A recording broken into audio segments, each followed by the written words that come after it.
Hello, नमस्कार साथियों। दादू classes के यूट्यूब चैनल पर आप सभी का हार्दिक स्वागत है। आज जो हम मित्रों गरीबी हमारा जो टॉपिक है वीडियो मेंस के अंतर्गत एक महत्वपूर्ण टॉपिक है, तो उसके बारे में हम आज विस्तार से पढ़ेंगे। तो देखिए इस वीडियो में आज हम क्या क्या देखेंगे। तो सर्वप्रथम जो है गरीबी का हम सामान्य परिचय लेंगे कि आखिर ये क्या होती हैं और किस आधार पर इसका मापन होता है, लोरेंज वक्र, गिनी गुणांक, ये बेसिक जो जानकारी होती है वो हम लेंगे। उसके बाद मित्रों हम गरीबी का मापन, जिससे बहुत अच्छे अच्छे क्वेश्चन बनते हैं, स्वतंत्रता से पूर्व जो है क्या प्रयास होते हैं गरीबी के मापन के लिए, और स्वतंत्रता के बाद जो है योजना आयोग और कई जो समितियां गठित होती हैं क्या भूमिका निभाती हैं गरीबी के मापन में, तो हम वो चर्चा करेंगे। और अपनी अपनी जो भी समिति होती हैं कब गठित की गई थी, उनकी अपनी क्या विशेषता हैं वो भी हम देखेंगे। फिर हम मित्रों सुरेश तेंदुलकर और हमारे जो सी रंगराजन समिति हैं उसके आंकड़ों का हम विस्तार से पढ़ेंगे, क्योंकि उनके जो आंकड़े हैं वो एग्जाम में आते रहते हैं। और पिछले वीडियो की बात करूं 2016 में जो एग्जाम हुआ था, तो सुरेश तेंदुलकर वगैरह, गरीब रंगराजन समिति वगैरह, इनसे बहुत अच्छे क्वेश्चन बने थे। और ये जो है हाई लेवल का क्वेश्चन हो सकता था जो 2016 में बना था, क्योंकि बहुत टफ था क्वेश्चन। इतना आंकड़ा हम जो कभी भी गौर से नहीं पढ़ते, हमें आंकड़ा भी मुश्किल से याद हो जाना है तो ही काफी है। और वो तो तुलनात्मक रूप में आया था, कितना घटा कितना बढ़ा, है ना, तो वो भी हम देखेंगे। ठीक है, तो आंकड़ों को हम पढ़ना, राजस्थान के संदर्भ में जो भी क्वेश्चन बनेंगे ना इस समिति से वो हम देखेंगे। ठीक है मित्रों। फिर हम मित्रों MPI multi dimensional poverty index जो UNDP जारी करता है 2010 से, और 2021 से, नवंबर 2021 से हमारा जो नीति आयोग है ना वो भी जारी करने लगे हैं। तो उस जो रिपोर्ट है उसका हम राजस्थान के संदर्भ में अध्ययन करेंगे, देखेंगे कि भाई राजस्थान में कितनी गरीबी है, राजस्थान में कौन सा जो है जिले सर्वाधिक गरीब है, कौन से जिले जो है न्यूनतम गरीब हैं, मतलब वहाँ पर अमीर जिले हैं वो, तो उनके बारे में चर्चा करेंगे। तो क्लास को शुरू करते हैं। अगर आप नए हो, अगर आपको क्लासेज वीडियोस पसंद आती हैं, आपको हमारा कंटेंट अच्छा लगता है, आपको जो मैं पढ़ा रहा हूँ, ये डिटेक्शन आपको दे रहा हूँ वो आपको अच्छी लगती हैं, तो आपसे गुजारिश है आप हमें मोटिवेट ज़रूर कीजिए। सब्सक्राइब का बटन दबा के, क्लास को लाइक करके, अपने मित्रों के साथ उसको शेयर करके, और कमेंट में जो है अपने अच्छे अच्छे तेरे विचार प्रस्तुत करके कि भाई आपको कैसी क्लास लगी, क्या हमें जो है और एक तरीके से कुछ अच्छा करना चाहिए, वीडियो को और बेहतर बनाने के लिए हमें क्या करना चाहिए, तो वो आप हमें जानकारी बता सकते हो कमेंट बॉक्स में। तो करते हैं क्लास को शुरू। हमारा यही होता है कि आपको कंटेंट दिया जाए, आपसे बातें कम की जाए। ठीक है, देखिए गरीबी क्या होती है। गरीबी मित्रों, गरीबी की मैं बात करूं तो ये जीवन की वह अवस्था है जिसमें व्यक्ति अपने आवश्यकताओं की पूर्ति करने में क्या होता है, अक्षम होता है। आवश्यकता कौन सी आवश्यकता, तो बहुत सारी होती है एक व्यक्ति की।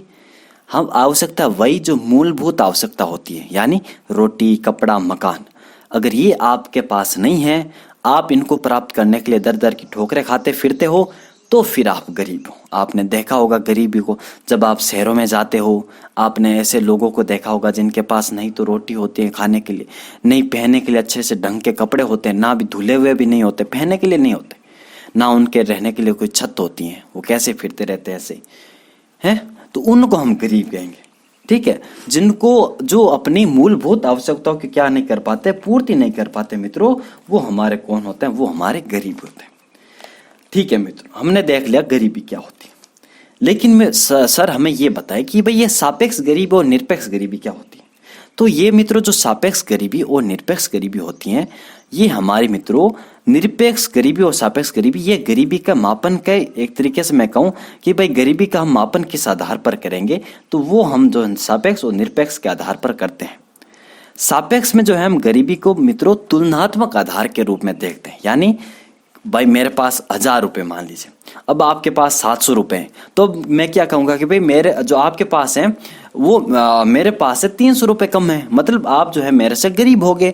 आपके पास तो 700 ही, मेरे पास 1000 है, तो मैं आपसे ज़्यादा अमीर हुआ। तो ये एक तरीके से तुलनात्मक रूप से हो गया, यानी सापेक्ष गरीबी। यानी यहाँ पर जो है किसी को आधार बना करके हम उस व्यक्ति की तुलना करेंगे कि भाई उस व्यक्ति को जो मिला हुआ है, जो संसाधन मिला, जो उस संसाधनों का उपयोग करता है, अपने जीवन का उसका स्तर है, उसका किस प्रकार शिक्षा है उसको मिली है, किस प्रकार उसका स्वास्थ्य है, तो उस व्यक्ति को जो संसाधन मिला है उसको हम किसी अन्य व्यक्ति के साथ तुलना करेंगे कि भाई दूसरे व्यक्ति को कितना मिला हुआ है। तो ये होता है तुलनात्मक आधार, यानी हमारी जो प्रति व्यक्ति आय गणना की जाती है वो सापेक्ष गरीबी में आता है। तब वही तो हम देखते हैं भाई आपके पास इतनी इनकम है या नहीं है, यही तो हमारे सापेक्ष गरीबी हुई कि भाई उसके पास तो इतनी इनकम है, आपके पास इतनी इनकम है। तो हम क्या करें, हम इनकम के आधार पर उनकी तुलना कर रहे हैं, तो ये हमारी क्या होगी, सापेक्ष आधार पर होगी। अब हम बात करें निरपेक्ष गरीबी। निरपेक्ष गरीबी क्या होती है? निरपेक्ष गरीबी होती है मित्रों स्वतंत्र रूप से यानी कि आप अपनी मूलभूत आवश्यकताओं की पूर्ति कर पा रहे हो नहीं। दूसरे को छोड़िए, दूसरे को रोटी मिली हुई है, कपड़ा मिला हो, उसको रहने के लिए मकान मिला हो, उसको छोड़िए, आपको मिला हुआ है नहीं मिला हुआ, यानी स्वतंत्र रूप से हेड काउंट रेशियो। आपके जो है एक तरीके से आपका जो चेहरा है ना, आपका जो शरीर है ना, उसको क्या मिला हुआ है, दूसरे से हम तुलना नहीं करें, आपको क्या मिला है। यानी मूलभूत आवश्यकता अगर आपकी पूर्ति हो पा रही है, अगर नहीं हो पा रही है, उसके आधार पर जो गरीबी होते हैं मित्रों, उसको हम निरपेक्ष गरीबी में मापते हैं। अब निरपेक्ष गरीबी किस आधार पर देखते हैं? एक तो हम उसको भोजन के आधार पर देखते हैं, भाई आपको 24 कैलोरी भोजन मिल पा रहा है दिन का, आपको 2100 कैलोरी भोजन मिल पा रहा है, या फिर आपको 2100 कैलोरी भोजन मिल पा रहा है, आपको 2250 कैलोरी भोजन मिल पा रहा है। अगर नहीं मिल पा रहा तो आप क्या हो, आप गरीब हो। ठीक है, किसके अंतर्गत? निरपेक्ष गरीबी के अंतर्गत। ठीक है, तो ये हमारी होगी सापेक्ष गरीबी, निरपेक्ष गरीबी। यानी सापेक्ष गरीबी यानी तुलनात्मक आधार के रूप में गणना की जाती है, और निरपेक्ष गरीबी यानी स्वतंत्र रूप से इसकी गणना की जाती है। अब हम आगे बढ़ते हैं।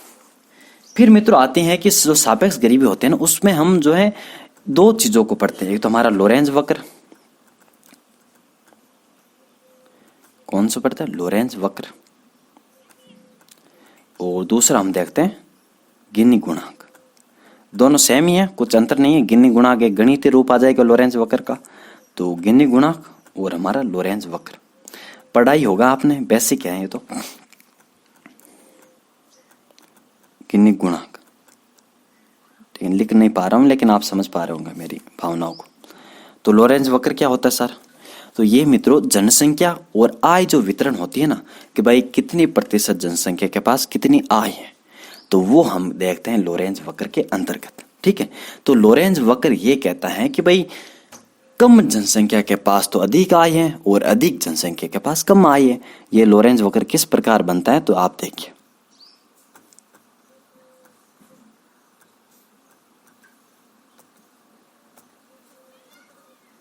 यहां मान लेते हैं हम जनसंख्या को, यहां पर है हमारी पॉपुलेशन। ठीक है, यहां पर है पॉपुलेशन यानी जनसंख्या, और यहाँ पर मान लीजिए 25%, ये 50 हो गई, और ये 75, ये हमारी 100% जनसंख्या होगी। और यहाँ पर हम मान लेते हैं इनकम को, ठीक है, आय को, आय इनकम, यहाँ मान लेते हम 20% इनकम, यहाँ पर मान लेते 40, यहाँ पर 60, 80 और 100। ठीक है, ये हमारी 100% इनकम हो गई और 100% जनसंख्या हो गई। लोरेंज वक्र ये कहता है कि 25% जनसंख्या के पास तो केवल 5% इनकम है। ठीक है ना, तो यहाँ पर आएगा हमारा 5 और ये 25, तो इसको आप लाइए यहाँ पर, तो यहाँ से शुरू करेंगे और ये यहाँ पर आएगा, ये यहाँ पर आएगा। फिर लोरेंज वक्र कहता है कि 25% और जनसंख्या के पास केवल 10% इनकम है। ठीक है ना, तो देखिए ये हमारी होगी 10%, यहाँ पर हो जाएगा 10%। फिर और कहता है कि ये जो 25% जनसंख्या है उसके पास इनकम है हमारी केवल 15%।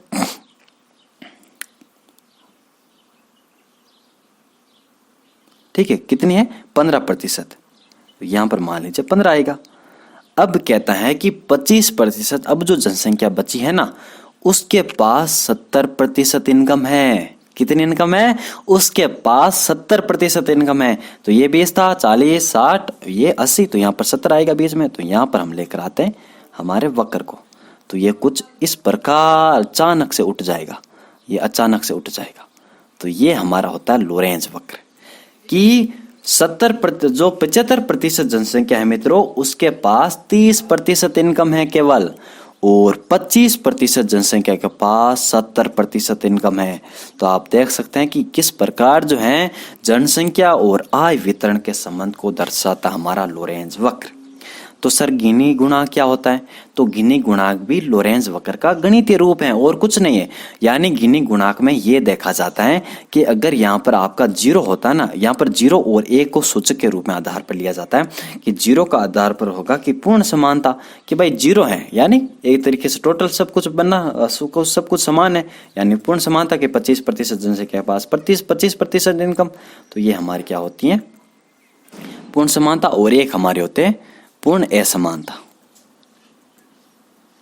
और ये किस आधार पर तुलना होती है? देखिए मित्रों, ये इस पर आधार पर होता है कि भाई जो ये तो हमारा हो गया लोरेंज वक्र, और फिर यहाँ पर जो एक तरीके से ये हमारी होती है समानता वाली है।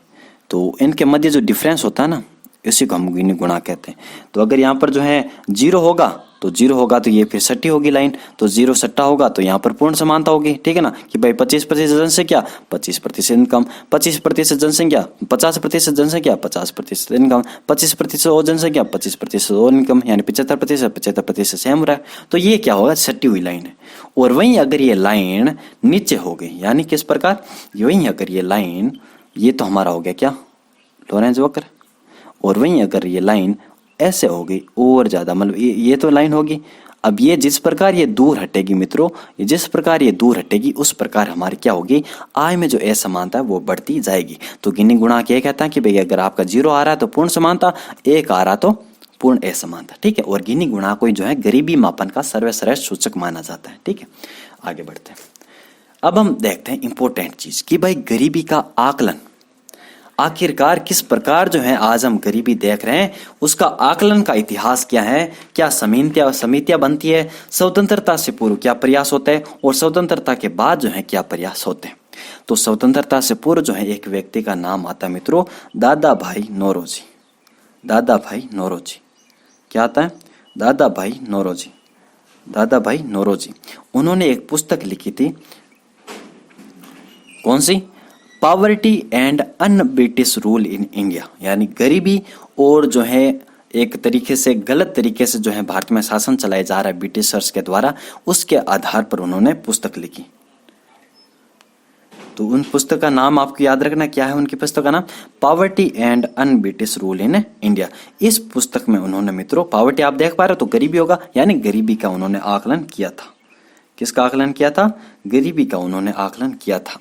अब उनके अनुसार मित्रों कितनी जो है गरीबी है, तो उन्होंने ये पैमाना तैयार किया था कि 16 से 35 रुपए, 16 से 35 रुपए प्रति व्यक्ति, यानी 16 से 35 रुपए प्रति व्यक्ति। और प्रति वर्ष अगर आपकी इनकम है तो फिर अगर आप मतलब यहाँ तक अगर आपकी इनकम है तो फिर आप गरीब है। अगर आपकी जो है इनसे ऊपर इनकम है मित्रों तो फिर क्या है? आप अमीर हैं। तो फिर आप क्या है मित्रों? अमीर है, ठीक है। अगर आपके पास जो है 16 से 35 रुपए तक, यानी इनसे नीचे है, 35 रुपए से नीचे है आपके पास, अगर मतलब 16 रुपए से होगा। अगर आपके पास जो है 16 रुपए की आपकी इनकम नहीं है प्रति वर्ष की, तो फिर आप क्या माने जाओगे मित्रों? आप माने जाओगे गरीब माने जाओगे। क्या माने जाओगे? आप जो है गरीब माने जाओगे, ठीक है। 16 रुपए माना उन्होंने आधार। फिर हमारा मित्रों आता है सुभाष चंद्र बोस। ये क्या, उनके क्या आर्थिक विचार है? सुभाष चंद्र बोस का क्यों नाम आ रहा है? राष्ट्रीय योजना समिति के अध्यक्ष हमारे जवाहरलाल नेहरू थे, सुभाष चंद्र बोस का क्यों नाम आ रहा है? तो मित्रों इसलिए नाम आ रहा है क्योंकि 1938 में कांग्रेस के अध्यक्ष कौन थे? उस समय कौन थे? उस समय हमारे अध्यक्ष थे सुभाष चंद्र बोस। हरिपुरा का अधिवेशन होता है, फिर यहाँ त्रिपुरी का अधिवेशन होता है। तो हरिपुरा अधिवेशन में आपको पता है कि कांग्रेस का जो है उनकी अध्यक्षता किसको सौंपी जाती है? सुभाष चंद्र बोस को सौंपी जाती है। तो मित्रों क्या होता है कि हमारे 1938 में जो है, अक्टूबर 1938 में जो एक सम्मेलन होता है, क्या होता है? एक सम्मेलन होता है उद्योग मंत्री का, और उद्योग मंत्री आते हैं भारत के पूरे। मालनोबिस ऐसा लिखते हैं, जो हमारे एक तरीके से अर्थशास्त्री रहे हैं, योजना जो आयोग के द्वारा जो 5 वर्षीय योजना चलाई गई थी उसमें अग्रता रहे हमारे मालनोबिस। ऐसा लिखते हैं कि अक्टूबर 1938 में एक सम्मेलन होता है दिल्ली में, और ये जो मतलब सम्मेलन होता है पता नहीं कहाँ होता है, लेकिन अक्टूबर 1938 में उद्योग मंत्रियों का सम्मेलन होता है। और उस सम्मेलन में जो है उनका लक्ष्य होता है कि भाई भारत से गरीबी बेरोजगारी किस प्रकार हटाई जाए, किस प्रकार जो हमारा आर्थिक विकास किया जाए, इस पर उन्होंने बहस की थी कि उन्होंने उद्योग मंत्रियों ने। तो फिर जो है उसी की चर्चा के बाद जो है यहाँ पर उसी की सिफारिशों के आधार पर जो है हमारे सुभाष चंद्र बोस एक समिति का गठन करते हैं, राष्ट्रीय योजना समिति। और ये जो समिति होते हैं उसके अध्यक्ष बनाते हैं जवाहरलाल नेहरू को। 1938 में जो इस समिति का गठन होता है और इस समिति को यहाँ पर गरीबी का आकलन वगैरह, बेरोजगारी को किस प्रकार दूर किया जाए, इसके आधार पर जो है इसको सिफारिश करने का काम सौंपा जाता है। तो यहाँ पर जो है गरीबी का आकलन कौन करती है? हमारी राष्ट्रीय योजना समिति करती है। शायद इसका जो मुझे एक डाटा याद आ रहा कि उन्होंने 15 से 20 रुपए शायद माना होगा कि भाई 20 रुपए से अगर आपकी इनकम कम है तो फिर आप क्या माना जाओगे? गरीब माना जाओगे। ये प्रतिवर्ष के आधार पर उस समय जो बहुत ज्यादा रुपए थे, ठीक है ना। आपको ये लग रहा होगा 20 रुपए से कुछ नहीं आता, लेकिन उस समय रुपए की वैल्यू थी मित्रों, ठीक है ना। 1 रुपए में बहुत कुछ आता था। आज इतना 1000 रुपए में आ रहा था ना, मतलब 400-500 में आ रहा, वो 1 रुपए में आ जाता था उस समय। तो ये जो है मित्रों हमारी एक तरीके से उन्होंने माना था, सुभाष चंद्र बोस ने जो है गरीबी का आकलन में यहाँ पर भूमिका निभाई थी, ठीक है।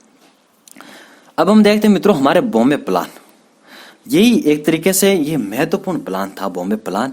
ये 1944 में जो है ये लागू होता है बॉम्बे प्लान। ये बात करूं मित्रों इस बॉम्बे प्लान में जो मुंबई के महत्वपूर्ण व्यक्तित्व थे, उद्योग मंत्री वगैरह, जैसे कि JRD टाटा हो गए, GD बिरला हो गए, उन्होंने सोचा कि भारत में यार बहुत ज़्यादा है, एक तो गरीबी बढ़ रही है, एक तो यहाँ पर अंग्रेजों का किस प्रकार कुशासन हो रहा है, तो गरीबी बढ़ रही है, बेरोजगारी बढ़ रही है, भारत के जो उद्योग हैं ये विकास नहीं कर पा रहे।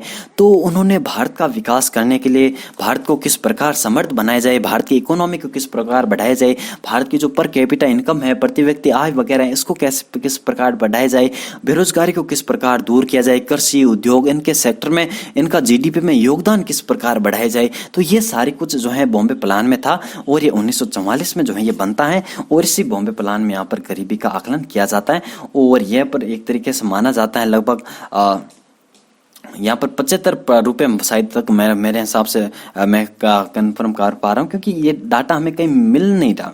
नेट पर भी मैंने खोजा था, अलग अलग बता रहे हैं, कोई 35 बता रहा है, कोई 20 बता रहा है, कोई 40, 75 अलग अलग बता रहा है। तो एग्जामिनर भी ये ऐसे नहीं डाटा पूछता जो एक तरीके से धुंधले हैं, ठीक है ना। धुंधलापन जिन डाटा में होता है वो नहीं पूछता, जो डाटा एक तरीके से कन्फर्म होते हैं गवर्नमेंट के द्वारा वही जो है एग्जामिनर पूछता है, क्योंकि वो विवाद नहीं चाहता है। तो ठीक है, बॉम्बे प्लान में भी जो है गरीबी वगैरह इनका आकलन का एक तरीके से प्रयास किया गया था। तो दादा भाई नौरोजी की पुस्तक का नाम याद रखना, सुभाष चंद्र बोस का नाम याद रखना, राष्ट्रीय योजना समिति 1938 की, और बॉम्बे प्लान 1944 का याद रखना। आगे बढ़ते हैं। अब यहाँ पर आता है सर्वाधिक महत्वपूर्ण चीजें। यहाँ पर जो है आपको डाटा भी याद करना होगा, सन भी याद करना होगा, और एक तरीके से यहाँ पर गरीबी के आकलन का क्या होता है मित्रों, नया जन्म होता है, ठीक है। देश आजाद होता है 1947 को, 1950 में संविधान लागू होता है, देश जो है प्रगति के रास्ते पर दौड़ने लगता है। तो बहुत सारी प्रॉब्लम्स भी होती है भारत के सामने। गरीबी को हटाना, बेरोजगारी को दूर करना, भारत का विकास करना, भारत का आर्थिक विकास, भारत में सामाजिक समता को लाना, भारत में आर्थिक समानता को लाना, गरीब और अमीर के बीच की खाई को दूर करना। तो ये अगर आपको दूर करना है तो पहले आपको ये पता होना चाहिए कि भाई हमारे भारत में कौन गरीब है और कौन नहीं है। तो ये किस प्रकार पता होगा, ये आपको पता है। सरकार इसके लिए क्या करेगी, या तो समितियां गठन करेगी या फिर जो है किसी जो है दल को, किसी संगठन को ये काम सौंपेंगे। तो उस समय आपको पता है कि योजना आयोग एक महत्वपूर्ण निकाय था हमारा, योजना आयोग, ठीक है ना। उसका अध्यक्ष होता था हमारे जवाहरलाल नेहरू जी, मतलब जो एक तरीके से प्रधानमंत्री होते थे। और योजना आयोग जो पंचवर्षीय योजना जो है ये लागू करने का काम था योजना आयोग का। भारत का संपूर्ण विकास करना योजना आयोग के हाथ में था। तो ये सारी प्रॉब्लम्स भी कौन दूर करेगा, योजना आयोग दूर करेगा। तो योजना आयोग ने मित्रों 1962 में, जुलाई 1962 में भारत में निर्धनता का पहला आधिकारिक प्रयास योजना आयोग के द्वारा किया गया था। किसके द्वारा किया गया था मित्रों, योजना आयोग के द्वारा किया गया था। जुलाई 1962 में उन्होंने कार्यकारी दल को गठित किया था। कार्यकारी दल को गरीबी के बारे में, गरीबी का मापन करने का कार्य सौंपा था कि भाई हमारे भारत में हमारे कितनी गरीबी है, राज्यों में कितनी गरीबी है, कौन सा राज्य कितना गरीब है, किस प्रकार हमें कदम उठाने चाहिए। तो ये जो है कार्यकारी दल का गठन होता है। और ये जो है 1962 का जो कार्यकारी समूह बनता है मित्रों, इसमें एक महत्वपूर्ण प्रणाली निकल के आती है, जिसको आप डाटा रोजाना रखते हो ना, 2400, 2100, 2400, 2100, 2250, 2400, 2100, 2090 कैलोरी वगैरह। ये डाटा कौन सा आता है, ये हमारा भोजन ऊर्जा माप प्रणाली इसको कहते हैं। क्या कहते हैं, भोजन ऊर्जा माप प्रणाली कहते हैं। क्या कहते हैं मित्रों, भोजन ऊर्जा माप प्रणाली कहते हैं। ये जो भोजन ऊर्जा माप प्रणाली है मित्रों, इसकी मैं बात करूं तो ये हमारा उस समय जो हमारा जो ये कार्य दल था उसने 1958 में एक भारतीय चिकित्सा शोध परिषद होता उसने एक रिपोर्ट जारी की थी, न्यूनतम पोषाहार आवश्यकता रिपोर्ट। किसने? हमारा भारतीय चिकित्सा शोध परिषद, उसने रिपोर्ट जारी की थी, न्यूनतम पोषाहार आवश्यकता रिपोर्ट। उस रिपोर्ट में उन्होंने जो एक तरीके से कहा था कि भाई कितना हमें न्यूनतम पोषक जो है एक व्यक्ति को देना चाहिए, जो ग्रामीण क्षेत्र में रह रहा और जो शहरी क्षेत्र में रह रहा है। देखिए ग्रामीण क्षेत्र में जो लोग रह रहे हैं उनको थोड़ी सी ज्यादा एनर्जी चाहिए होती है, क्योंकि वो श्रम करते हैं ना, वो शारीरिक श्रम करते हैं, तो शारीरिक श्रम में भोजन अधिक मांगता है। और शहरों की बात करें तो ज्यादातर जो काम होता है ऑफिस वगैरह यहाँ पर होता है, चिंतन वाला ज्यादा काम होता है, तो वहां पर जो जंक फूड भी चलेगा, उतना ज्यादा कैलोरी नहीं होगी तो चलेगा वहां पर। तो वहां पर जो उन्होंने कम कैलोरी बताई थी और ग्रामीण क्षेत्र में उन्होंने ज्यादा कैलोरी बताई थी। तो कार्यकारी दल ने कुछ काम नहीं किया, उसने केवल एक डाटा उठाया, वो डाटा था हमारा किसका? ये हमारा डाटा था मित्रों भारतीय चिकित्सा शोध परिषद का न्यूनतम पोषाहार आवश्यकता रिपोर्ट। उसके आधार पर उन्होंने कॉपी पेस्ट करके योजना आयोग को सौंप दिया कि भाई जी अगर ग्रामीण क्षेत्र में प्रति व्यक्ति प्रतिदिन 2435 कैलोरी यानी लगभग 2400 कैलोरी या और जो शहरी क्षेत्र में 2095 कैलोरी लगभग 2100 कैलोरी अगर वो नहीं मिल पा रहा उसको भोजन, तो वो गरीब है। ठीक है ना? तो उन्होंने सीधा सीधा उसके आधार पर कह दिया। लेकिन उन्होंने जो थोड़ी सी इनकम भी जोड़ दी कि भाई अगर आपका कोई भी व्यक्ति जो 20 रुपए प्रति माह नहीं कमाता है ना, और ये शहरी क्षेत्र की बात करें तो यहाँ पर आएगा 25 रुपए और ग्रामीण क्षेत्र में आएगा हमारा 20 रुपए। अगर वो व्यक्ति नहीं कमाता है ना तो फिर वो क्या होगा? हमारा गरीब होगा। तो कार्यकारी दल ने जो है एक तो 20 रुपए माना आधार को और ग्रामीण क्षेत्र में, और 25 रुपए माना था शहरी क्षेत्र में, 2400 कैलोरी माना था ग्रामीण क्षेत्र में और 2100 कैलोरी माना था शहरी क्षेत्र में।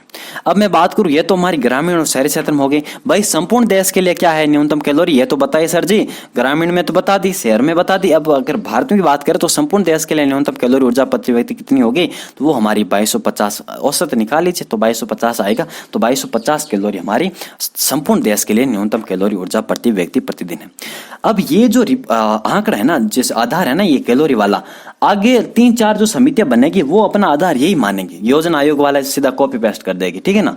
तो अलग अलग मानेंगे, मतलब ऐसा मान लीजिए कि भाई इतना मान लीजिए आप 2400 नहीं 2500 कर लीजिए, 2600 कर लीजिए, तो ये ऐसे उल्ट फेर करती रहेगी। लेकिन जो हमारा ये गरीबी मापन का जो आधार ये कैलोरी है ना, ये न्यूनतम न्यूनतम पोषाहार आवश्यकता, इसी को यहाँ पर कॉपी पेस्ट करती रहेगी। तो फिर यहाँ पर जो हमें ये आधार तो ऑटोमेटिक याद हो गया कि भाई जो भी आगे समिति बनाई, जैसे कि VN दांडेकर समिति और नीलकंठ रथ समिति जो 1971 में गठित हुई थी, वो भी जो अपने गरीबी मापन का आधार कैलोरी लेती हैं। वाई के अलग समिति 1977 में गठित होती है, वो भी अपने गरीबी मापन का आधार कैलोरी लेती हैं। तो यहाँ पर ये 2 समितियां तो केवल आपको नाम याद करने, भाई यहाँ पर कुछ भी अलग याद करने कोई जरूरत नहीं, केवल नाम याद कर लीजिए कि भाई कब कब गठित हुई थी। एग्जामिनर सीधा पूछेगा कि भाई गरीबी से संबंधित कौन सी समिति नहीं है, बेरोजगारी से संबंधित कौन सी समिति है, ऐसे क्वेश्चन आते हैं सीधे समितियों से। तो यहाँ पर आपको समितियां याद कर लेंगे ना, वही काफी है, क्योंकि कई बच्चों को तो ये समितियां याद नहीं होती और कब गठित होती है। अगर ये भी याद कर लोगे तो और भी ज्यादा, एक तरीके से मैं कहूँ ज्यादा अच्छा है।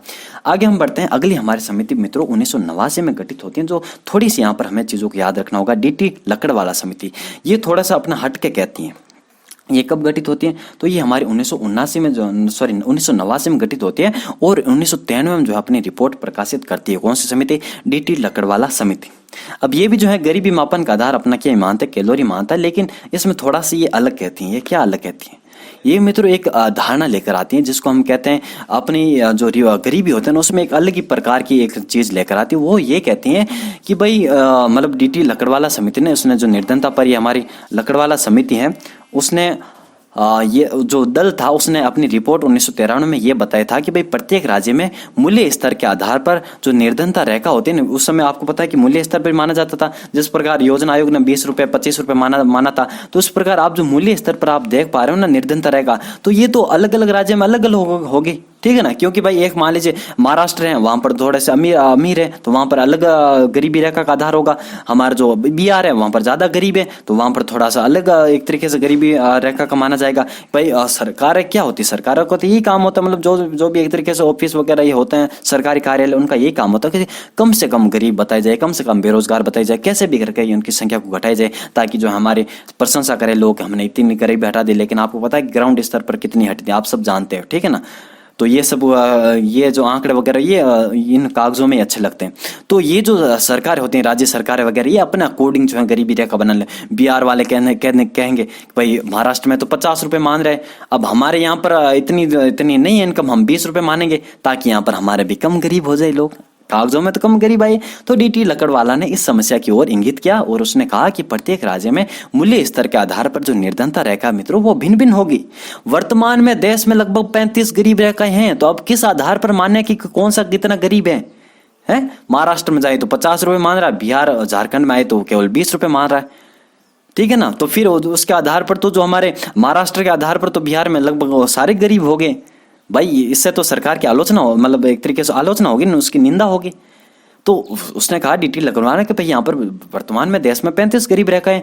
तो दल ने कहा कि नहीं, ये सब कुछ छोड़िए, आप ये काम कीजिए कि ग्रामीण क्षेत्र में निर्धनता रेखा के लिए कृषि श्रमिकों के लिए जो सीपीआई निकलता है ना, उपभोक्ता मूल्य सूचकांक, कंज्यूमर प्राइस इंडेक्स, उसको आधार बनाए कि भाई जो कृषि श्रमिक हैं वो कितना कुछ यूज कर पा रहा है, कितना एक तरीके से अपने बेसिक जो जरूरत होती है उन चीजों को खरीद पा रहा है या नहीं खरीद पा रहा है। तो सीपीआई होता है ना, उसको आधार लीजिए।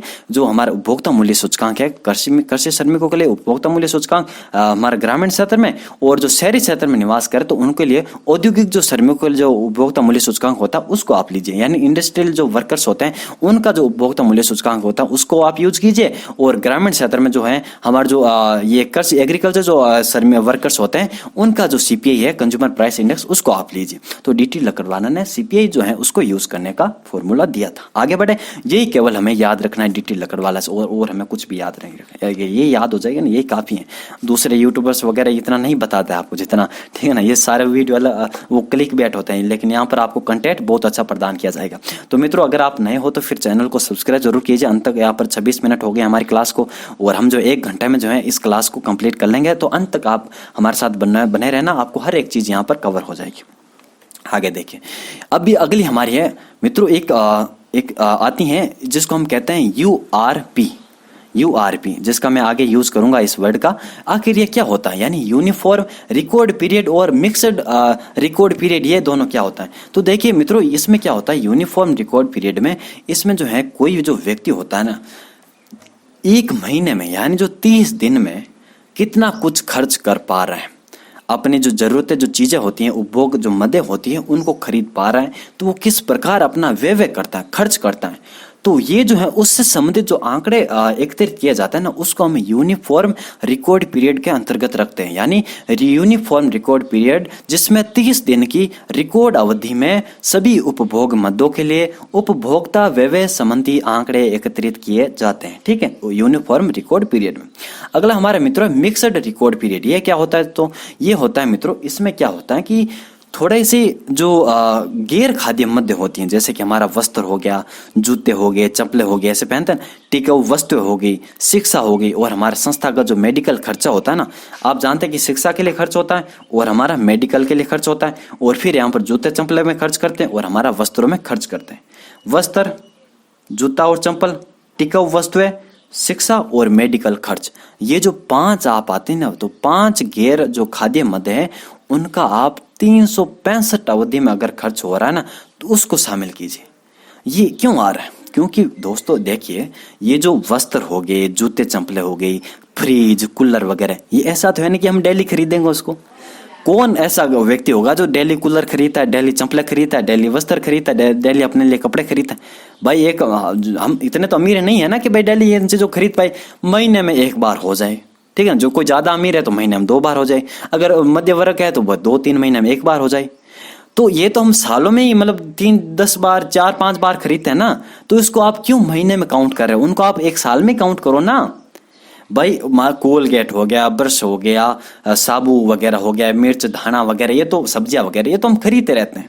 ये तो भाई डेली आधार पर आप खा ले तो पूड़िया खा ले तो तानसेन नहीं खा लेते हो ना, डेली में खाने वाले तो खाते ही है भाई, तो तानसेन खा ले, तो जो कोई पेग वाला सोमरस वाला वो डेली पी लेता है, ठीक है ना, वो तो डेली कंज्यूमर होता है। डेली होता है नहीं होता है। आप मिराज खा ले तो आप जो है गुटखे खा ले तो आप जो है चॉकलेट खा ले तो आप आइसक्रीम खा ले तो आप जूस पी ले तो आप, ये तो डेली आधार पर हम करते हैं ना। तो उसको आप 30 दिन की अवधि मान लीजिए। और जो बाकी जो खर्चे होते हैं जो सालों में होते हैं, जैसे कि मेडिकल खर्चे, ऐसा कौन सा व्यक्ति जो डेली बीमार है, तो भाई जिनको एक तरीके से हाई बीमारी होता है उसका बात अलग है। लेकिन नॉर्मल व्यक्ति को साल में 3-4 बार बुखार आएगा ज़्यादा से ज़्यादा, या 2-3 बार कुछ टीबी वगैरह ऐसा कुछ होता है। लेकिन एक स्वस्थ व्यक्ति को तो ऐसा नहीं होता ना, कभी कभार जाता सर दर्द वगैरह होता तभी वो दवाई लेता। तो ये होता है कि भाई जो चीज़ें हम साल में यूज़ करते हैं ना, जैसे कि वस्त्र, जूते, चप्पलें, टिकाऊ वस्तुएं, कूलर, फ्रिज, पंखे और शिक्षा हो गई। जो शिक्षा में ऐसा तो है नहीं कि हम रोजाना उसको फीस देकर आ रहे हैं। वो आज जितना फ़ोन किया 1000 रुपये लेकर आ रहे भाई, रोजाना वो फ़ोन वाला कोचिंग वाला तो कहता नहीं है ना, साल में 1-2 बार ही भरते हैं ना फीस, या फिर जो है किस्तों का आधार पर बढ़ते हैं 10,000 15,000। तो ये तो हम साल में ही करते हैं ना। तो फिर आप इनको जो है 365 अवधि के लिए गणना कीजिए, और जो बाकी चीज़ों के लिए आप 30 दिवसीय अवधि रिकॉर्ड जो है रिकॉल अवधि उससे एकत्रित कीजिए। ठीक है मित्रों, ये हमारा मिक्सड रिकॉर्ड पीरियड होता है। और ये यूनिफॉर्म रिकॉर्ड अवधि हम 30 दिन की अवधि आती है, और मिक्सड रिकॉर्ड में हमारी जो गैर खाद्य वस्तु को अलग करके उनको 365 में मानेंगे, और हमारे दूसरे शेष मदों के लिए हम 30 दिवसीय मानेंगे। आगे बढ़ते हैं।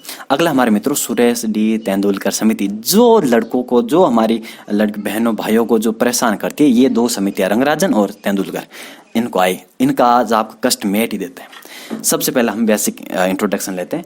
2005 में इसकी गठन किया जाता है गरीबी का मापन करने के लिए।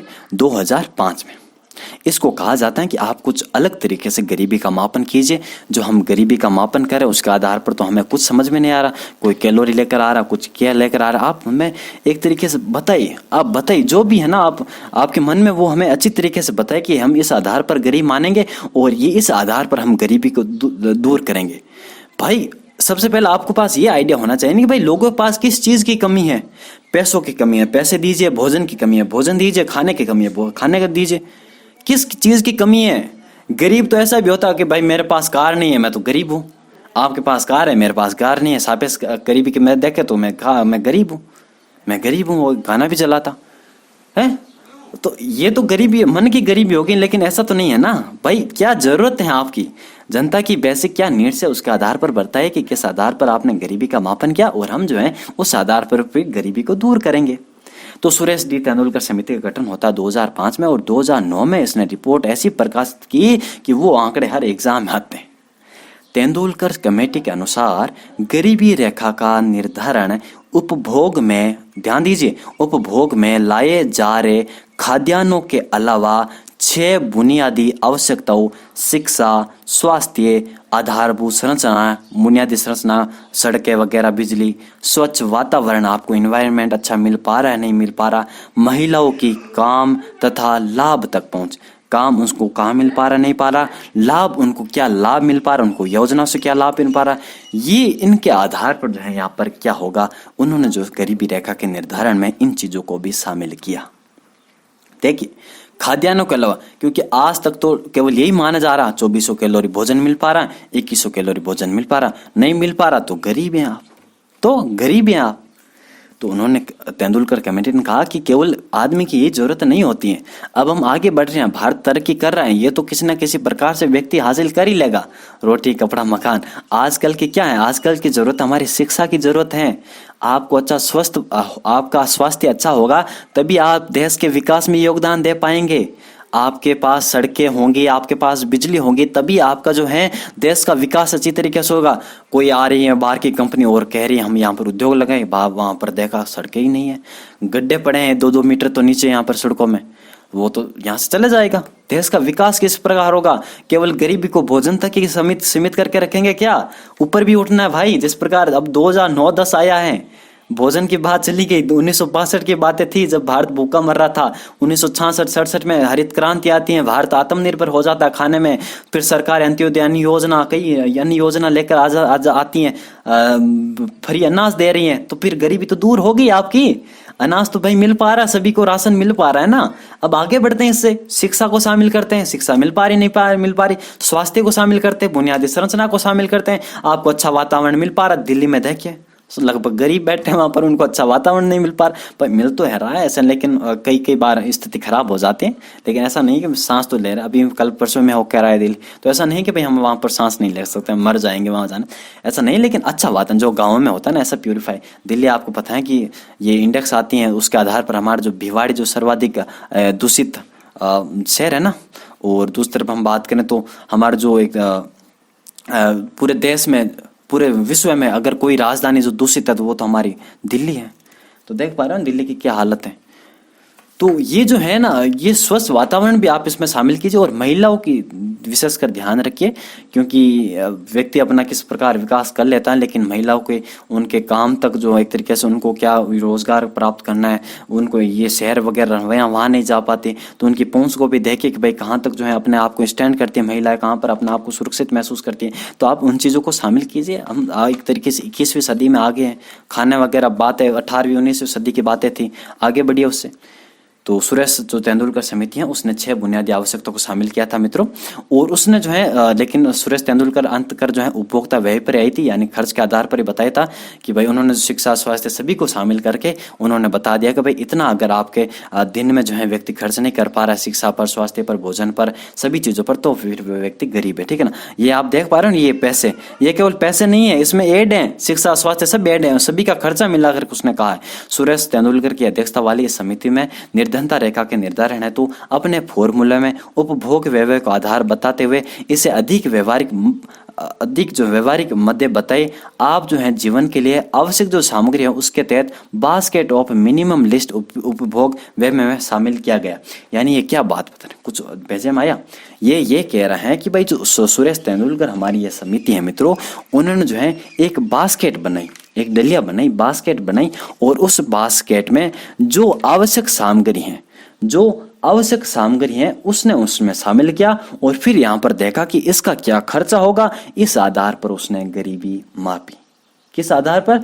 उसने जो है जीवन के लिए आवश्यक जो सामग्री होती है उन्होंने उसके लिए एक बास्केट बनाई, एक टोकरी बनाई, उस टोकरी में सारी सामग्री को डाल दिया, और फिर यहाँ पर उसका मूल्य देखा कि उसका उपभोग मूल्य देखा कि भाई ये इसका इतना खर्च आएगा, और ये अगर किसी व्यक्ति इस बास्केट में जो चीज़ें वो खरीद नहीं पाता तो फिर हमारा क्या होगा मित्रों, गरीब होगा।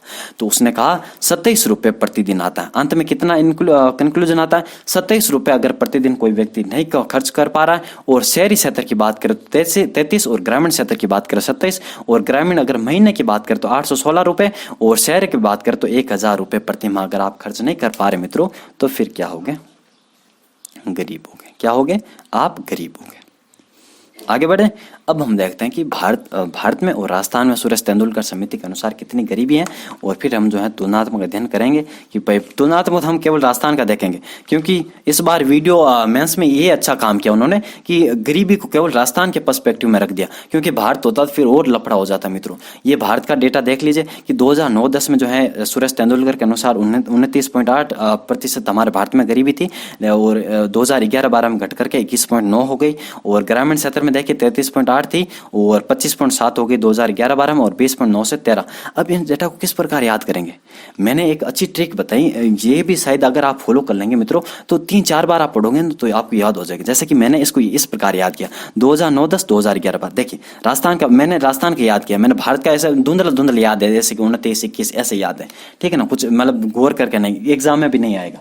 राजस्थान के मैंने इस प्रकार याद किया, देखिए 24-14 आप इस प्रकार याद कीजिए, 24-14, 19-10, 26-16, एक नंबर की तरह। आप नंबर तो याद कर पाते हैं ना, नंबर किसी का भी याद, दोस्त वगैरह नंबर तो याद होता है, तो आप इस प्रकार नंबर याद कीजिए। पहले कुल लीजिए, पहले शहर लीजिए, और फिर ग्रामीण लीजिए। 26-14, 19-10, 26-16, 24-14, 19-10, 26-16, 24-14, 19-10, 26-16, 24-14, 19-10, 26-16, 24-14, 19-10, 26-16 नंबर याद कीजिए, लिख लीजिए पेज पर। ये हमारे राजस्थान का है 2009-10 और 2011-12 के अनुसार सुरेश तेंदुलकर समिति के अनुसार राजस्थान में गरीबी 24.8 2009-10 में थी, टोटल 14.7 ये 2011-12 में होगी। कितनी घटी थी आगे हम पढ़ेंगे, तुलनात्मक अध्ययन आगे हैं, केवल आपको केवल बता रहा हूँ ये चीजें कि राजस्थान में कितनी गरीबी है। 19.1 10.7। 19.1 कितनी थी, शहर में थी 2009-10 में 19.1 और 2011-12 में थी 10.7। 26.4 ग्रामीण में थी 2009-10 में, 2011-12 में 16.1। 24-14-19-10 26-16, 24-14-19-10 26-16, 24-14-19-10 26-16, 24-14-19-10 26-16, 24-14-19-10 26-16। याद कीजिए 10 बार, 20 बार, 40 बार करते रहिए, बोलते रहिए, आपको याद होगा। 24-14-19-10 26-16, 24-14-19-10 26-16। अब यहाँ पर एग्जाम आएगा ना, तो सबसे पहले आप इससे संबंधित क्वेश्चन आ गया तो आप क्या कीजिए, लिख लीजिए, एक पेज पर ऐसे बना दीजिए, कुल लिख लीजिए, ऊपर ग्रामीण लिख दिया, शहर लिखिए। क्या क्या याद किया था मैंने, क्या ग्रामीण में 26 थी, फिर यहाँ पर 16 था, यहाँ पर 19 थी, यहाँ पर 10 था, नंबर तो याद हो गया ना, 19 थी, यहाँ पर 10 था, यहाँ पर 24 थी, यहाँ पर 14 था।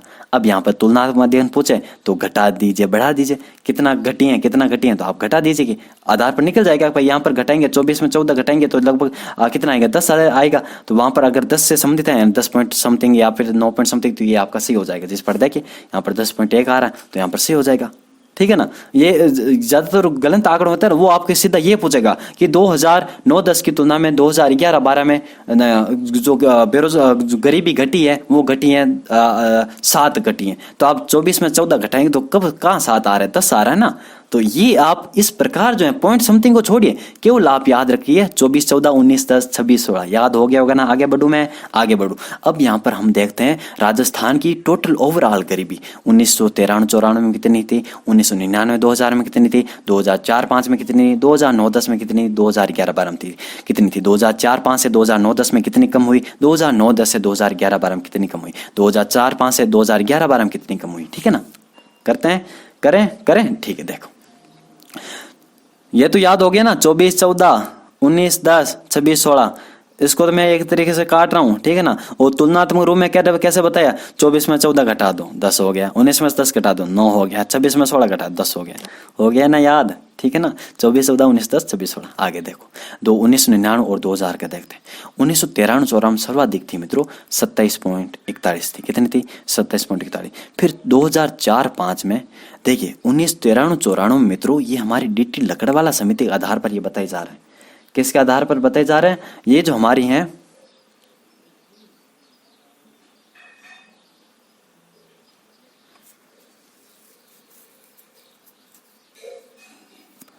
सॉरी ये डीटी लकड़वाल नहीं हो, सुरेश तेंदुलकर ही होगा, हाँ सुरेश तेंदुलकर ही यहाँ पर। सर्वे वर्ष 1993-94 में देखिए 1993-94 में हमारा 27.41 थी, कितनी थी, 27.41। केवल मेरे बात सुनिए आप, छोड़िए याद मैं करवा दूंगा, 27.41 थी। 1999-2000 में हो गई 15.28, कितनी घटी देख लो, कितनी घटी, लगभग 2 गुना घट गई हैं, 2 गुना लगभग घट गई हैं। 15 का 2 गुना कितना होता है, 15 दूना 30, 30 के आसपास है या नहीं है, 27 28 29। तो देखिए लगभग 2 गुना, मतलब 27 से सीधा आप आधा कम कीजिए, 27 में से आधा कम कर लीजिए, तो 27 का आधा कितना होगा, 13 दून 26 है, तो 13 निकाल लीजिए, लगभग 13 वगैरह निकाल लीजिए। तो जब आप 13 निकालेंगे मित्रों तो 7 में से 3 आएगा, 4 आएगा, और 2 में से 1 आएगा, लगभग 14 आ रहा नहीं आ रहा, 14-15 आ रहा नहीं आ रहा, तो 27 में से आधा घटा दीजिए। 1993-94 सबसे पहला आप याद रखिए 27 में से आधा घटा दीजिए, कितना हमारा 13-14 घटा दीजिए तो हमारा 15 आ जाएगा। फिर उसका दोगुना कर लीजिए, फिर इसका दुगुना कर लीजिए 2004-05 में, दुगुना करेंगे 15, मतलब ये 16 मान लीजिए, यहाँ पर 16 मान लीजिए, 15 पॉइंट समथिंग है तो मान लीजिए 16 है, 16 दूना 32 होगा, 32-34 ये समथिंग है ना, 32-33-34 याद ऑटोमेटिक हो जाएगा। जब आप वहां पर 34 देखेंगे तो आपके दिमाग में 34 आएगा, 32 नहीं आएगा। मैं बोल तो 32 रहा हूँ लेकिन उस समय आपके दिमाग में 34 आएगा, ये इसलिए आएगा क्योंकि दिमाग आपको चाह रहा है कि आप इस चीजों को याद कीजिए, ठीक है ना। तो 27 से आधा कर लीजिए 15, फिर यहाँ पर दुगुना कर लीजिए आप 30 कर लीजिए, 30 मतलब 34 वगैरह हो जाएगा, मतलब 16 मान लीजिए, 16 का 32 हो जाएगा दुगुना। तो इस प्रकार 1993-94 कितनी थी, 27 थी। अब यहाँ पर याद करने में आसानी होगी, याद करने में आसानी होगी नहीं होगी, आंकड़ा देखिए 1993-94 में 27 थी सा, 1999-2000 में कितनी सी सा, उस समय 15.28 थी सा, हमें याद हो रहा है। 2004-05 में से उसका लगभग दोगुना कर लीजिए आप, 34 समथिंग आएगा, 32-33 आएगा, तो 34 हो गई। 24-14 तो याद है ही ना, है या नहीं है, 24-14-19-10 26-16, 24-14-19-10 26-16 याद तो हो गया ना। 27-15 34, 27 15 34, 27 15 34, ठीक है।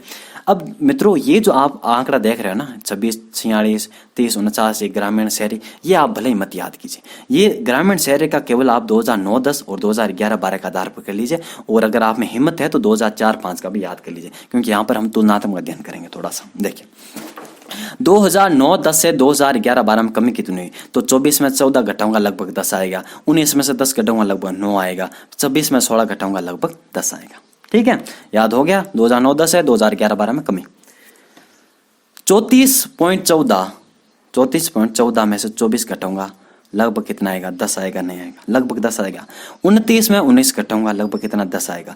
35 में से 26 घटाऊंगा लगभग 10 आएगा। तो भाई 2004-5 का याद करने में कुछ प्रॉब्लम हो रहे नहीं हो रहे क्या, कुछ नहीं हो रहे। 34 में 10 जोड़े, 24 में 10 जोड़े, 19 में 10 जोड़े, 26 में 10 जोड़िए। 24 में 10 जोड़े, 24 तो याद हो गया, 24 14 19 10 26 16। अब यहाँ पर 14 से 10 जोड़ते जाइए ऊपर, जैसे 2011-12 में और जाइए 2009-10 में, 14 में 10 जोड़िए 24 आ गया, 24 में 10 जोड़िए 34 आ गया, ठीक है। 10 में से 10 जोड़िए 20 आ गया, 20 में से 10 जोड़िए 30 आ गया, लगभग 30 आ गया, 29 आ गया। 16 में से 10 जोड़िए 26 आ गया, 26 में 10 जोड़िए लगभग 36 आ गया, हो गया याद। 34 याद हो गया, 29 आगे हो गया, 35 आ गया।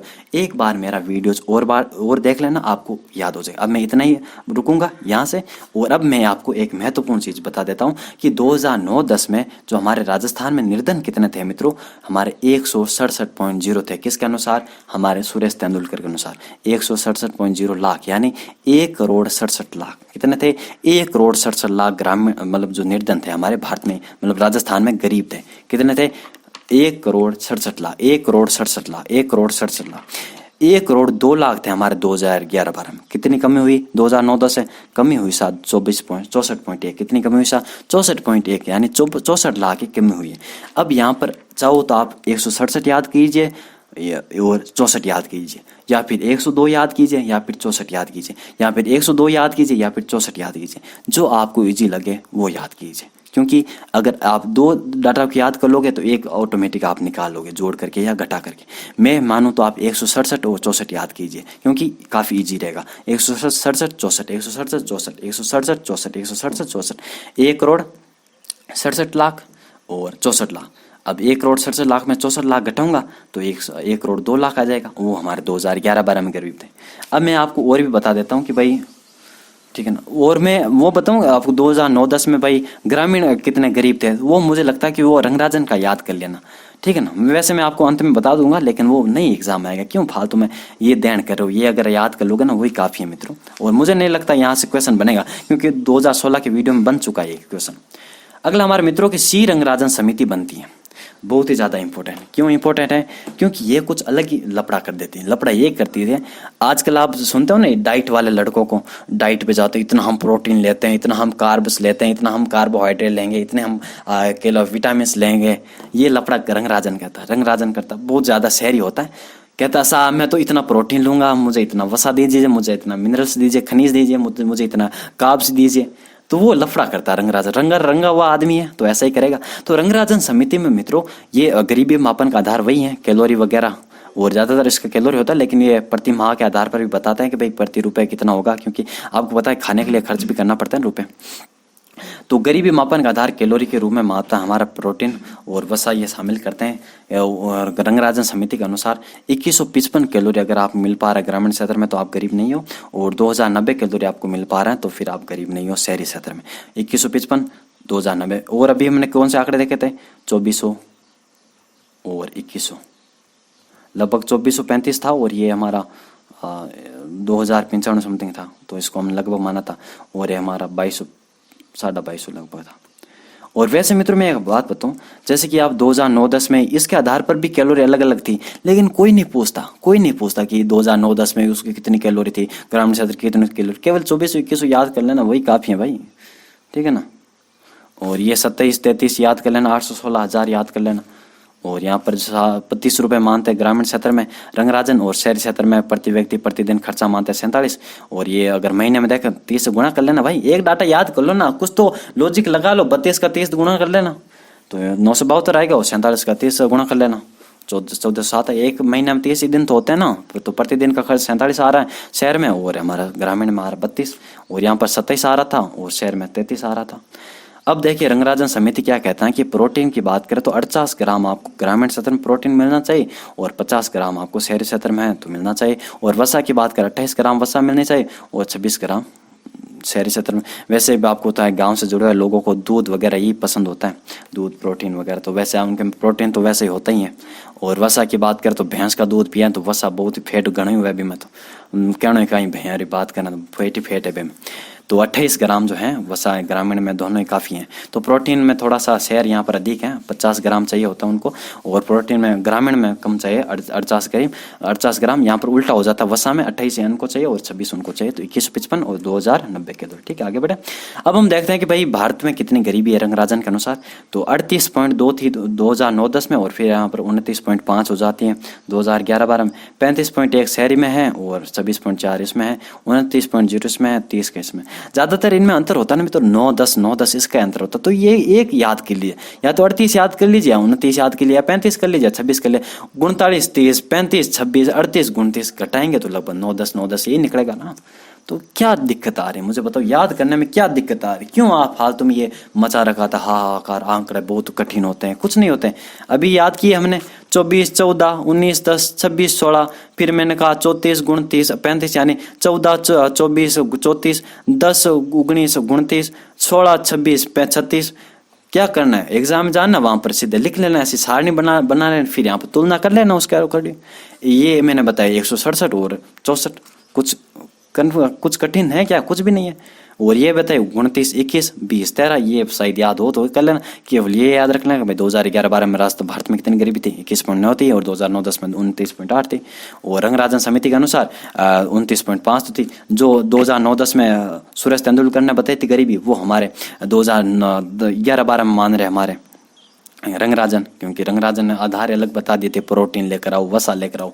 अब ग्रामीण में इतनी कहाँ प्रोटीन, इतनी कहाँ वसा, तो ऑटोमेटिक गरीबी होनी थी अधिक, है नहीं है। जितना अगर आप गरीबी मापन के जो है ये लक्ष्य वगैरह ये आधार कम करते जाओगे ना, उतनी भारत में गरीबी ऑटोमेटिक कम होती जाए। आपको अगर चाहिए ना कि 100% अमीर रखना है तो कर दीजिए, दिन में एक रोटी जिसको मिल पा रही वो हमारे, जिनको नहीं मिल पा रही वो गरीब है, तो कोई भी गरीब नहीं रहेगा फिर तो, लेकिन ऑटोमेटिक गरीबी कम हो गई, है ना।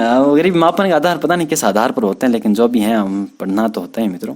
तो 38.2, 29.5, 35.1, 26.4, 29.6, 30.9 याद रखना है। तो मैं तो यही याद रखता था कि भाई 2009-10 में जो सुरेश तेंदुलकर ने बताई थी गरीबी 29.8, वही हमारे 2011-12 में बता रहे हैं रंगराजन, और 38.2 बता रहे जो, और वही हमारे यहाँ पर जो 21.9 बता रहे 2011-12 में ये, और वो बता रहे 29 पॉइंट जो समथिंग 2009-10 में, और 38 बता रहे हमारे 2009-10 में। 29 का 10 जोड़ देना, ऑटोमेटिक 38 39 आ जाएगा।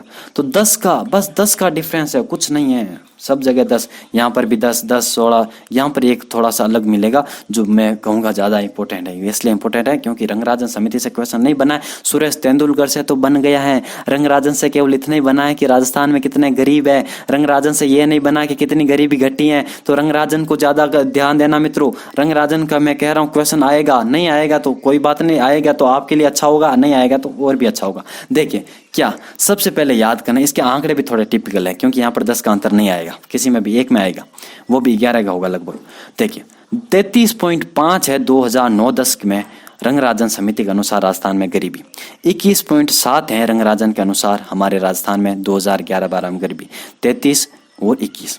38.5 है 2009-10 में शहर में गरीबी, 22.5 है 2011-12 में गरीबी शहर में। और एक मैं आपको बता दूं, एक मैंने आपको बात नहीं बताई कि भाई ग्रामीण क्षेत्र में ज़्यादा गरीबी है शहरी क्षेत्र, वो मैंने सोचा मैं आगे बता दूंगा, जब मैं MPI भी पढ़ा दूंगा ना तब मैं आपको बता दूंगा किस आधार पर, क्योंकि अभी आप कंफ्यूज हो जाओगे सारी चीज़ें, तो मैं इसके लिए रायता नहीं बनाना चाह रहा हूँ, ठीक है ना। तो देखिए 33.5 2009-10 में और 21.7 हमारे 2011-12 में, 38.5 शहरी क्षेत्र में 2009-10 में और 2011-12 में 22.5, 31.9 हमारे ग्रामीण क्षेत्र में और 21.5। अब कहाँ तकलीफ हो रहे हैं, 31, 21 तो याद हो गया होगा ना, 31, 21 तो याद हो गया होगा ना, 31, 21 तो याद हो गया होगा ना, 31, 21 तो याद हो गया होगा ना, हो गया ना, ठीक है। 33, 21, 31 थोड़ा सा मुश्किल है, 33 करना भाई, 33, 21 याद कीजिए, बस 33, 21 मैं कह रहा हूँ 33, 21 याद कीजिए। 24, 14, 19, 10, 26, 16 तो आपने याद कीजिए, याद कर लिया होगा। 34, 29 वो वाला डाटा तो आपने याद कर लिया होगा, 36 वाला। अब ये थोड़ा सा याद कर लीजिए प्लीज, 33-21 कर लीजिए, 33-21, 33-21, 33-21, 31-21 तो याद है आपको, 31-21 तो याद है। 10 का यहाँ पर अंतर दिख रहा है आपको, 33-21 में याद कर लीजिए, 11 का अंतर आएगा, 33-21, बस 33-21, 21-21 तो सेम है ना। 2011-12 में जो ग्रामीण क्षेत्र में गरीबी है वही 2011-12 में राजस्थान में टोटल गरीबी है। तो कहाँ दिक्कत हो रही मेरे भाई? 21.04, 21.7, 21-21 तो सेम ही है। शहर वाले थोड़े से ज्यादा तनके करते हैं, उनको प्रोटीन अलग चाहिए, तो प्रोटीन चाहिए तो लो 22 लेकर आ जाओ। अब यहाँ पर लोगों को प्रोटीन नहीं मिल पा रहा, आपके वहां गरीबी अधिक है। रंगराजन समिति के अनुसार मित्रों, और सबसे जो है सबसे इंपॉर्टेंट चीज ये है कि प्रोटीन को शामिल किया नहीं और लोगों को वहां पर प्रोटीन मिला नहीं, क्योंकि सारे लोग शहर में गरीब जो जिम जाते नहीं तो प्रोटीन समझते नहीं, तो शहर में ज्यादा गरीबी हो गई, शहर में ज्यादा गरीबी हो गई ग्रामीण के मुकाबले, ग्रामीण के मुकाबले, ठीक है। लेकिन सुरेश तेंदुलकर ने ऐसा कुछ नहीं किया, केवल बास्केट बनाई, उसमें चीजों को रखा, कहा कि इतना अगर मिल पा रहे हैं तो ठीक है। शिक्षा स्वास्थ्य, वैसे आपको पता है कि गांव में आजकल स्मार्ट विलेज बनाए जा रहे हैं, तो शिक्षा स्वास्थ्य काफी अच्छा खूब विकास है। तो यहाँ पर जो है बात करूं, लेकिन फिर भी जो है मैं बात करूं मित्रों, हमारा ग्रामीण क्षेत्र जो है ये पिछड़ जाता है, और ग्रामीण क्षेत्र में सर्वाधिक गरीबी देखने को मिल जाती है, ग्रामीण क्षेत्र में देखने को मिल जाती है। क्यों? क्योंकि ग्रामीण में कहाँ तो सड़कें अच्छी, ग्रामीण में अब बिजली पहुंच पा रही है, लेकिन इतनी भी बिजली नहीं। हर घर में हर घर नल, कई ऐसी योजना भी चल रही हैं, हर घर जो है बिजली कनेक्शन योजना चल रही है। 2024 तक का हमारा लक्ष्य है, सभी जो है आज घरों को पानी पहुंचाई जाए, बिजली पहुंचाई जाए, है नहीं है। लेकिन 87% जो है यहाँ पर बिजली पहुंची है लोगों को, तो 87 होगा शायद, 99 होगा समथिंग मेरे हिसाब से। 43,201 जो है शायद, है ना, विद्युतीकृत गाँव है। तो यहाँ पर मैं बात कर रहा था मित्रों, कहाँ पर मैं खो गया अभी, इकोनॉमिक सर्वे में चला गया, ठीक है मित्रों। तो यहाँ पर मैं आपको बता रहा था कि भाई ग्रामीण क्षेत्र में जो है यहाँ पर सर्वाधिक गरीबी देखने को मिल रही है सुरेश तेंदुलकर के अनुसार। यहाँ पर देखिए, यहाँ पर 26-16 और यहाँ पर तो 19-10 है। लेकिन रंगराजन साहब क्या करते हैं, प्रोटीन का जमला करके आते हैं और शहरों को गरीब बना देते हैं, तो यहाँ पर गरीबी शहर में आती है। सुरेश तेंदुलकर और रंगराजन में केवल डिफरेंस यही है कि एक तो प्रोटीन वाला और दूसरे यहाँ पर शहर में ज्यादा गरीबी है, ठीक है। तो 31-21 तो याद हो गया होगा, और 21-21 ये तो दोनों याद हो गया ना। 33-21 मैंने कहा था याद कर लीजिए, और 38-22 ये याद कर लीजिए, और 16 के यहाँ पर डिफरेंस आएगा, यहाँ पर तो 10 का डिफरेंस आएगा, और यहाँ पर 11 का डिफरेंस है, यानी 2009-10 से 2011-12 में कमी। अब यहाँ पर रंगराजन में एक महत्वपूर्ण आता है, और पिछली बार उन्होंने पूछा था कि भाई राजस्थान में रंगराजन समिति के अनुसार कितने गरीब हैं, तो 1,51,00,000 जो है गरीब है। 151.5 2011-12 में, और 225.7 है हमारे 2009-10 में, 225.7 है 2009-10 में। और इस प्रकार 2011-12 में कितनी कमी हुई, तो 74.2 है, यानी 74 लाख जो है लोगों की कमी हुई, गरीब यहाँ पर जो यहाँ पर कम हुए, यानी ये 74.2 ये हमारे क्या बन गए, अमीर बन गए।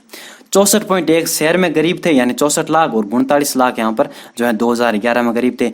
1,61,00,000 जो है हमारे कहाँ पर गरीब थे, 2009-10 में राजस्थान गरीब थे। ये आप क्यों देख पा रहे हैं ऐसा, यहाँ पर 64 हैं और यहाँ पर 38 हैं। तो भाई आपको पता है कि राजस्थान में 74.9% जो हमारी नहीं 74.1% जो हमारी जनसंख्या का निवास करती है, ग्रामीण क्षेत्र में निवास करती है कि नहीं करती हैं। तो इस प्रकार आप समझ पा रहे हो कि भाई सर्वाधिक जो गरीब लोग कहाँ पर हो गए, भले प्रतिशत यहाँ पर कम होगा लेकिन लोग तो अधिक गरीब हो गए ना यहाँ पर। तो 1,61,00,000 है यहाँ पर 2009-10 में गरीब थे, और 1,12,00,000 जो है हमारे 2011-12 में गरीब थे। तो इस प्रकार उनमें कमी हुई है, 49 लगभग 50 लाख की कमी हुई है, और 2,25,00,000 टोटल 2009-10 में गरीब थे, और 1,51,00,000 2011-12 में गरीब थे। इस प्रकार 74 लाख की कमी हुई है। 64 लाख 2009-10 में शहर में गरीब थे, 39 लगभग 40 लाख हमारे 2011-12 में गरीब थे, कमी हुई है 24 लाख रही, और 1,61,00,000 उस समय थे 2009-10 में, और फिर यहाँ पर 1,12,00,000 आता है 2011-12 में, कमी हुई है हमारी 50 लाख। आगे बढ़े, 2,25,00,000, 1,51,00,000, 64 लाख, 40 लाख, 1,61,00,000, 1,12,00,000, 1,67,00,000, 1,02,00,000, 64 लाख की कमी हुई। आगे बढ़े, एक मित्रों हाशिम कमेटी बनती है और ये कमेटी जो होती है ना ये शहरी क्षेत्रों में गरीबियों का अनुमान करने के लिए योजना आयोग द्वारा नियुक्त की जाती हैं। तो ये केवल याद रख लेना, क्योंकि ऐसा पूछ लिया जाएगा कि भाई गरीबी से संबंधित समिति नहीं है और आपको हाशिम कमेटी दे दिया हो और एक भगवती नारायण कमेटी दे दो, तो आप भगवती नारायण तो सोच रहे होंगे कि भाई हमने बेरोजगारी में पढ़ा था तो हो सकता है, और हाशिम कमेटी नाम नहीं सुना तो हाशिम कमेटी सही आंसर होगा। नहीं, हाशिम कमेटी भी गरीबी जो है उससे संबंधित है। और अभी जी सैन कमेटी बनती है 2009-10 में मित्रों, इसका गठन किया जाता है और उसके अनुसार जो है 38.5 करोड़ जो है भारत में कुल गरीब होते हैं और यहाँ पर जनसंख्या में 32% उनका योगदान है। तो यहाँ पर आप केवल याद रखना कि अभिजय सैन के अनुसार भारत में गरीबी कितनी है, 32%। ठीक है। और अरविंद पनगड़िया समिति अभी नवीनतम समिति है 2015 में, जो नीति आयोग के जो उपाध्यक्ष थे उनकी अध्यक्षता में ये बना टास्क फोर्स था जिसको सौंपा गया था गरीबी का आकलन करने के लिए। और आपको पता है कि अभी जो नीति आयोग के कौन उपाध्यक्ष बन गए, तो अभी बने हमारे सुमन बेरी। याद रखना है, अभी न्यूनतम उनकी नियुक्ति हुई है सुमन बेरी की। बेरी हैं, पता नहीं किससे बेर ले रहे होंगे। बेरी आप राजस्थान में क्या है, बेरी कटर बेर ले मार में बेरी कटेरा, तो दुश्मन ने क्या करे बेरी। तो देखिए भाई किस प्रकार नाम सुमन बेरी है, तो शायद व्यक्ति होगा। अगला है मित्रों कि जो विश्व बैंक की भी कुछ भूमिका आती है कि विश्व बैंक ये कहता है कि भाई अगर व्यक्ति जो है प्रतिदिन जो है अगर उसकी डॉलर 1.90 वर्तमान की तो 1.90 डॉलर है कि अगर आप इतनी इनकम नहीं है तो फिर आप गरीब हैं प्रतिदिन में। और पहले 2015 तक था हमारा 1.25 था और उससे पहले मित्रों था हमारा कितना $1 था। तो इस प्रकार विश्व बैंक अपना आंकड़ा बदलता रहता है। जिस प्रकार दुनिया आगे बढ़ती है, लोगों की आवश्यकता बढ़ने लगती है और लोग कम गरीब होते जा रहे, तो उनका जो पैमाना है वो भी बढ़ता जाता है। तो 1.90 डॉलर उन्होंने माना था 2015 के बाद, और 2015 से पहले था 1.25 डॉलर, यानी 1.25 डॉलर यानी लगभग देख लीजिए कितना होगा प्रतिदिन में, कितना एक करोड़ मतलब एक डॉलर में कितना लगभग 70 रुपये होते हैं, और 0.25 हमारा कितना होगा लगभग 70 का 25%, 14 लगभग 15 रुपये होंगे। तो यहाँ 15 मतलब मान लीजिए आप 90 रुपये अगर प्रतिदिन नहीं कमा रहा है ना व्यक्ति, तो फिर वो गरीबी होगा। लेकिन अब जो 1.90 डॉलर यानी लगभग आपके 150 रुपये हो गए, उसको गरीब माना है किसने, विश्व बैंक ने। और ऐसे डेवलपमेंट एडीबी यह मानता है कि 1.35 डॉलर अगर नहीं कमा रहा है एक दिन में, और भारत मानता है 1.02 डॉलर, 1.02 यानी लगभग 60-70 रुपये नहीं कमा रहे प्रतिदिन, तो फिर आप गरीब हो, क्योंकि 27 रुपये तो आपके खर्च हो जाते हैं, 27, 33, 32 और 47। तो ये हमारे था मित्रों समितियां। अब यहाँ पर हम बढ़ते हैं MPI, multi dimensional poverty index. बहुत ही ज़्यादा इंपॉर्टेंट, क्योंकि नवीनतम है। क्योंकि नीति आयोग ने जो अभी हाल फिलहाल में जारी की है, और मुझे लगता है वही आंकड़ा आपसे एग्जाम में पूछेगा। मैं आपको लिख कर कह रहा हूँ, अगर गरीबी से ये आंकड़ा नहीं पूछा ना तो यूट्यूब तो नहीं छोड़ूंगा, लेकिन अच्छा पढ़ाने लग जाऊंगा। ठीक है। तो ये हमारे MPI multi dimensional poverty index, इसे जो मित्रों UNDP के द्वारा और हमारा ऑक्सफोर्ड है, उस ऑक्सफोर्ड जिसकी एक संस्था है गरीबी और मानव विकास पहल, उसके द्वारा मिलकर के ये हमारे जारी किए जाते हैं मल्टी MPI, और इसको 2010 में जो है विकसित किया जाता है। और MPI जो है ना मल्टी डायमेंशनल पॉवर्टी इंडेक्स, ये जो अपने 2015 में जो हमारे SDG आते हैं, सस्टेनेबल जो डेवलपमेंट गोल्स आते हैं 17 हमारे, उनको अगर किस प्रकार हमें पूरा करना, उनका जो है क्रियान्वयन के लिए इसको जारी किया गया था कि भाई हम जो है उनका आधार पर देखेंगे आप कितना विकास कर पा रहे हो, कितना जो है इन SDG को जो आप लागू कर पा रहे हैं, तो उनका हम मूल्यांकन करेंगे इनके आधार पर। जो MPI जो है 3 आयामों और 10 संकेतकों का उपयोग करता है। शिक्षा में आपको पता है कि शिक्षा में किस प्रकार जो है एजुकेशन वगैरह इनको हमें वृद्धि करनी है, और शिक्षा में स्वास्थ्य की बात करें तो 0 हंगर वगैरह लेकर आ रही है, और हर एक व्यक्ति तक जो है स्वास्थ्य की पहुंच लानी है, और स्वास्थ्य को जितना हो सके निःशुल्क करना चाहिए। और राजस्थान उस स्वास्थ्य में क्या अपने अग्रणी है, ये तो मुख्यमंत्री निःशुल्क जो है योजना, जो दवा योजना 2 अक्टूबर 2011 को आई थी, 711 उसमें दवा। उसके बाद हमारे जो है मुख्यमंत्री निःशुल्क जांच योजना 135, तो हमारी जांच योजना फ्री होती है, जो हमारी 2013 में हुई थी, 7 अप्रैल लगभग 2013 में जो आई थी। उसके बाद निःशुल्क जो हमारी ये जो चिरंजीवी योजना, मुख्यमंत्री चिरंजीवी स्वास्थ्य बीमा योजना 10 लाख का कवर, क्या मतलब योजना काम कर रहा है स्वास्थ्य के क्षेत्र में, अद्भुत है। राजस्थान सरकार कसम से इसकी तो पूरा विश्व इसका एक तरीके से प्रशंसा करता है राजस्थान के स्वास्थ्य मॉडल का। तो ये पूरे देश की एक मुख्यमंत्री निःशुल्क दवा योजना, जो पूरे देश की सबसे बड़ी निःशुल्क दवा योजना है, तो अब गर्व होना चाहिए राजस्थान को लेकर के। और फिर शिक्षा, स्वास्थ्य और जीवन स्तर, इसको शामिल किया जाता है। जीवन स्तर मतलब प्रति व्यक्ति आय आपकी कितनी है वगैरह वगैरह, आपका जीवन स्तर कितना है।